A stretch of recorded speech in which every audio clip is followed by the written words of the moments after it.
Neat ಪರೀಕ್ಷೆಯಲ್ಲಿ ಭಾರಿ ಅಕ್ರಮ ಆರೋಪ ಏನಿದೆ ಇದಕ್ಕೆ ಸಂಬಂಧಪಟ್ಟಂತೆ ಅಕ್ರಮದ ವಿರುದ್ಧ ಯೂತ್ ಕಾಂಗ್ರೆಸ್ ಈಗ ಬೀದಿಗಿಳಿದು ಹೋರಾಟವನ್ನ ಮಾಡ್ತಾ ಇದೆ.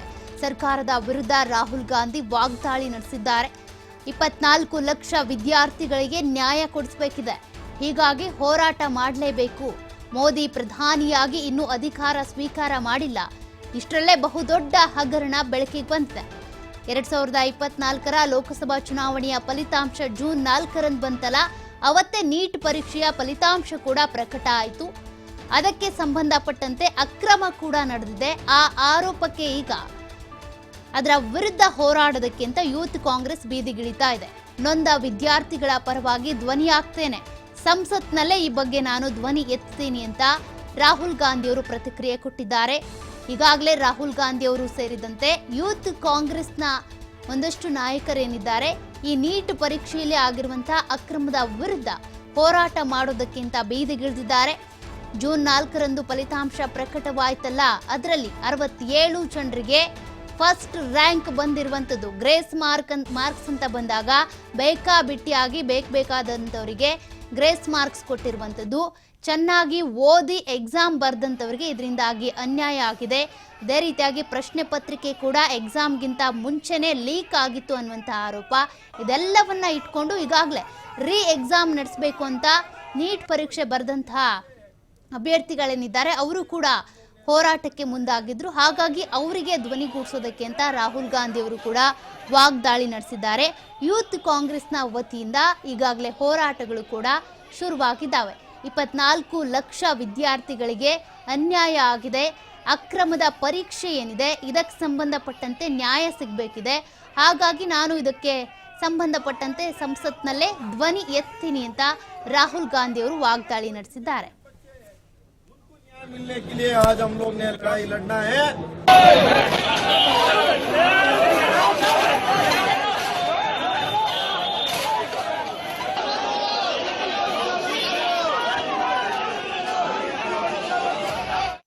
बीजेपी सरकार में इनका जो पुराना चाल है, हर स्टेट में पेपर लीक, नीट में भी लेके आए हैं इन लोग ने।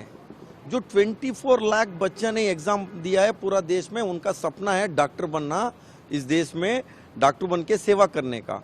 जो अभी 67 लोगों को, जो उन लोगों के लिए फर्स्ट रैंक दिया है, ये कैसे पॉसिबल है?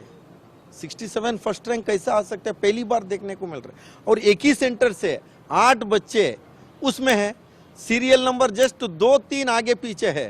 ये कैसे पॉसिबल है? किस तरीके से बीजेपी सरकार में इनका जो पुराना चाल है, हर स्टेट में पेपर लीका, नीट में भी लीक। ಈ ಬಗ್ಗೆ ಡೀಟೇಲ್ಸ್ ಕೊಡ್ತಾ ಹೋಗ್ತಾರೆ ನನ್ನ ಕಲೀಗ್ ಡೆಸ್ಕ್ ಲೈವ್ ಇಂದ ಜಾಯಿನ್ ಆಗ್ತಾ ಇದ್ದಾರೆ. ಪ್ರಭು, ಈಗಾಗಲೇ ನೀಟ್ ಪರೀಕ್ಷೆಯಲ್ಲಿ ಅಕ್ರಮ ಆಗಿದೆ ಅನ್ನುವಂಥ ಆರೋಪ ಕೇಳಿ ಬಂದಿದೆ. ಈ ಅಕ್ರಮದ ವಾಸನೆಯ ವಿರುದ್ಧ ಈಗಾಗಲೇ ರಾಹುಲ್ ಗಾಂಧಿ ಸೇರಿದಂತೆ ಯೂತ್ ಕಾಂಗ್ರೆಸ್ ಕೂಡ ಹೋರಾಟಕ್ಕಿಳಿದಿದೆ. ರಾಹುಲ್ ಗಾಂಧಿ ಅವರು ಯಾವ ರೀತಿಯಾಗಿ ಸ್ಟೆಪ್ ಇಡ್ತಿದ್ದಾರೆ ಅಂತ ಈ ಅಕ್ರಮದ ವಿರುದ್ಧ? ಸೌಖ್ಯ, ಈಗ ಕಂಡು ಕೇಳರಿಯದ ರೀತಿಯಲ್ಲಿ ಅಂದರೆ ಈ ನೀಟ್ ಎಕ್ಸಾಮ್ನ ಹಿಸ್ಟ್ರಿಯಲ್ಲಿ ಈ ವರ್ಷ ನಡೆದಿರುವಂತಹ ಒಂದು ಅಕ್ರಮದ ಆರೋಪ ಏನಿದೆ, ಇದು ಒಂದು ಬಹುದೊಡ್ಡ ಸ್ಕ್ಯಾಮ್ ಅಂತ ಹೇಳಲಾಗ್ತಾ ಇದೆ. ಯಾಕಂತ ಹೇಳಿದ್ರೆ 24 ಲಕ್ಷ ಅಭ್ಯರ್ಥಿಗಳು ಪರೀಕ್ಷೆಯನ್ನು ಬರೆದಿದ್ರು, 14 ಲಕ್ಷ ಅಭ್ಯರ್ಥಿಗಳು ಪಾಸ್ ಆಗಿದ್ದಾರೆ.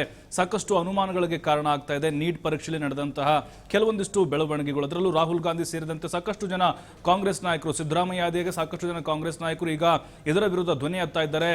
ರಾಹುಲ್ ಗಾಂಧಿ ಬಹಳ ಸ್ಪಷ್ಟವಾಗಿ ಹೇಳಿದ್ದಾರೆ, ನಾನು ಸಂಸತ್ನಲ್ಲಿ ನಿಮ್ಮ ಪರವಾಗಿ 24 ಲಕ್ಷ ಅಭ್ಯರ್ಥಿಗಳ ಪರವಾಗಿ ಧ್ವನಿ ಎತ್ತೀನಿ, ನಿಮ್ಮ ಪೋಷಕರ ಪರವಾಗಿರ್ತೇನೆ, ನರೇಂದ್ರ ಮೋದಿ ನೇತೃತ್ವದ ಕೇಂದ್ರ ಸರ್ಕಾರವನ್ನು ನಾನು ಬಡಿದೆಬ್ಬಿಸ್ತೇನೆ, ನಿಮಗೆ ಸೂಕ್ತವಾದಂಥ ನ್ಯಾಯವನ್ನು ಕೊಡಿಸ್ತೇನೆ ಅನ್ನುವಂಥ ಭರವಸೆಯನ್ನು ಕೊಟ್ಟಿದ್ದಾರೆ. ಯಾಕಂತ ಹೇಳಿದ್ರೆ ನೋಡಿ, ಈ ಒಂದು ಪರೀಕ್ಷೆಗೆ ಮೇಲೆ ಅನುಮಾನ ಬರಲಿಕ್ಕೆ ಕಾರಣ ಏನು ಅಂತ ಹೇಳಿದ್ರೆ, ಈ 272 ಏನು ಅಂಕಗಳಿರ್ತವೆ, ಟೋಟಲ್ ಅಂಕಗಳು 67 ಅಭ್ಯರ್ಥಿಗಳು ಔಟ್ ಆಫ್ ಔಟ್ ತಗೊಂಡಿದ್ದಾರೆ. ಅದರಲ್ಲೂ ಕೂಡ ಹರಿಯಾಣದ ಫಾಜಿಯಾಬಾದ್ ಅನ್ನುವಂಥ ಒಂದು ಪರೀಕ್ಷಾ ಕೇಂದ್ರದಲ್ಲಿ ಇರುವಂತಹ 8 ಜನ ಅಭ್ಯರ್ಥಿಗಳು ಫುಲ್ ಮಾರ್ಕ್ಸ್ ಅನ್ನು ತೆಗೆದುಕೊಂಡಿದ್ದಾರೆ. ಅಂದ್ರೆ ಅವರ ಅಕ್ಕಪಕ್ಕದಲ್ಲಿ ಕೂತ್ಕೊಂಡವರು, ಮುಂದೆ ಕೂತ್ಕೊಂಡವರು, ಹಿಂದೆ ಕೂತ್ಕೊಂಡವರು 8 ಜನ ರ್ಯಾಂಕ್ ಪಡೆದುಕೊಂಡಿದ್ದಾರೆ. ಇಲ್ಲೇ ಅನುಮಾನಕ್ಕೆ ಕಾರಣ ಆಗ್ತಿದೆ ಮತ್ತು ಗ್ರೇಸ್ ಮಾರ್ಕ್ಸ್ ಅನ್ನು ಕೊಟ್ಟಿರುವುದು ಅನುಮಾನಕ್ಕೆ ಕಾರಣ ಆಗ್ತಿದೆ. ಅದರ ಜೊತೆಗೆ ಕೀ ಆನ್ಸರ್ ಏನ್ ಬಿಟ್ಟಿರ್ತಾರೆ ಒಂದು ಪ್ರಶ್ನೆಗೆ ಎರಡೆರಡು ಕೀ ಆನ್ಸರ್ನ ಬಿಟ್ಟಿದ್ದಾರೆ. ಇದು ಕೂಡ ಸಾಕಷ್ಟು ಸಂಶಯಗಳಿಗೆ ಎಡೆ ಮಾಡಿಕೊಡ್ತಾ ಇದೆ. ಯಾಕಂತ ಹೇಳಿದ್ರೆ ನೋಡಿ, 67 ರ್ಯಾಂಕ್ ಅನ್ನ ಗಳಿಸಿದ್ದು ಹಿಸ್ಟ್ರಿಯಲ್ಲೇ ಮೊದಲ ಬಾರಿಗೆ. ಈ ಹಿಂದೆ 3 ಜನ, 2022ರಲ್ಲಿ 2 ಜನ, ಅದರ ಜೊತೆಗೆ 2019, 2020ರಲ್ಲಿ ಕೇವಲ ಒಬ್ಬೊಬ್ಬರು ಮಾತ್ರ ಇಡೀ ದೇಶಕ್ಕೆ ಫಸ್ಟ್ ರ್ಯಾಂಕ್ ಅನ್ನ ತೆಗೆದುಕೊಂಡಿದ್ರು. ಅಂದ್ರೆ 720ಕ್ಕೆ 720 ಅಂಕಗಳನ್ನು ಪಡೆದುಕೊಂಡಿದ್ರು. ಆದ್ರೆ ಈ ಬಾರಿ 67 ಅಭ್ಯರ್ಥಿಗಳು ಮೊದಲ ರ್ಯಾಂಕ್ ಅನ್ನ ಪಡೆದುಕೊಂಡಿದ್ದು ಸಹಜವಾಗಿ ಅನುಮಾನಕ್ಕೆ ಕಾರಣ ಆಗ್ತಾ ಇದೆ. ಮತ್ತು ಈ 45 ನಿಮಿಷಗಳ ಟೈಮ್ ವೇರಿಯೇಷನ್ ಕೂಡ ಕೆಲವೊಂದು ಏನು ಅಲ್ಲಿ ಪರೀಕ್ಷಾ ಕೇಂದ್ರದಲ್ಲಿ ನಡೆದಂತಹ ಕೆಲವೊಂದಿಷ್ಟು ಬದಲಾವಣೆಗಳಿದ್ದಾವೆ. ಇವ್ರ ಮೇಲೂ ಕೂಡ ಸಾಕಷ್ಟು ರೀತಿಯಾದಂತಹ ಚರ್ಚೆಗಳು ನಡೀತಾ ಇದೆ. ಬಟ್ ಈಗ ದೆಹಲಿಯ ಹೈಕೋರ್ಟ್ ಕೂಡ ಸ್ಪಷ್ಟನೆಯನ್ನ ಕೇಳಿದೆ.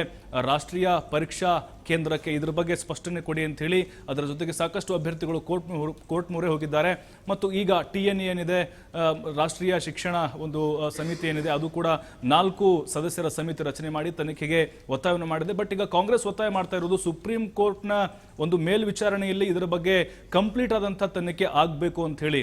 ಬಟ್ ಈಗ ನೀಟ್ ಪರೀಕ್ಷೆ ಏನಿದೆ, ನೀಟ್ ಪರೀಕ್ಷೆ ವೈದ್ಯಕೀಯ ಕೋರ್ಸ್ಗಳಿಗೆ ಸೇರುವಂತಹ ಅಭ್ಯರ್ಥಿಗಳಿಗೆ ಸಾಕಷ್ಟು ರೀತಿ ಅನುಕೂಲ, ಅಭ್ಯರ್ಥಿಗಳು ಶ್ರಮವನ್ನು ಹಾಕಿ ಓದಿರ್ತಾರೆ. ಆದ್ರೆ ಈಗ ಖಂಡಿತವಾಗ್ಲೂ ಇಲ್ಲಿ ಅಕ್ರಮ ಆಗಿರುವುದು ಈ ಎಲ್ಲಾ ಬೆಳವಣಿಗೆಗಳು ನೋಡಿದ್ರೆ ಗೊತ್ತಾಗ್ತಾ ಇದೆ. ಬಟ್ ಕಾಂಗ್ರೆಸ್ ಇದನ್ನ ದೊಡ್ಡ ಮಟ್ಟಕ್ಕೆ ತೆಗೆದುಕೊಂಡು ಹೋಗ್ಲಿಕ್ಕೆ ಇಡೀ ದೇಶಾದ್ಯಂತ ಹೋರಾಟ ಮಾಡ್ಲಿಕ್ಕೆ ರೆಡಿಯಾಗಿದೆ. ಪ್ರಧಾನಿ ನರೇಂದ್ರ ಮೋದಿ ಅವರ ಸ್ವಕ್ಷೇತ್ರ ವಾರಾಣಸಿಯಲ್ಲಿ ಕೂಡ ನಿನ್ನೆ ಪ್ರತಿಭಟನೆ ನಡೆದಿತ್ತು. ಮಹಾರಾಷ್ಟ್ರ, ಅದರ ಜೊತೆಗೆ ಬಿಹಾರ, ಕರ್ನಾಟಕವೂ ಸೇರಿದಂತೆ ಎಲ್ಲಾ ಕಡೆಗಳಲ್ಲೂ ಕೂಡ ಈಗ ಪ್ರತಿಭಟನೆಗಳು ಒಂದೊಂದಾಗಿ ಶುರುವಾಗ್ತಾ ಇದೆ. ಅದರಲ್ಲೂ ನರೇಂದ್ರ ಮೋದಿ ಇವತ್ತು 3ನೇ ಬಾರಿಗೆ ಪದಗ್ರಹಣ ನಿರ್ವಹಿಸ್ತಾ ಇದ್ದಾರೆ. ಇದಾದ ಮೇಲೆ ಕೇಂದ್ರ ಸರ್ಕಾರಕ್ಕೆ ದೊಡ್ಡ ಮಟ್ಟದ ಮೊದಲ ಬಿಸಿ ತಟ್ಟುವುದಂತ ನಿಶ್ಚಿತ ಅನ್ನೋದು ಕೂಡ ಈ ಮೂಲಕ ಗೊತ್ತಾಗ್ತಾ ಇದೆ. ಸೌಖ್ಯ, ಥ್ಯಾಂಕ್ ಯು ಪ್ರಭು ಡೀಟೇಲ್ಸ್ಗೆ.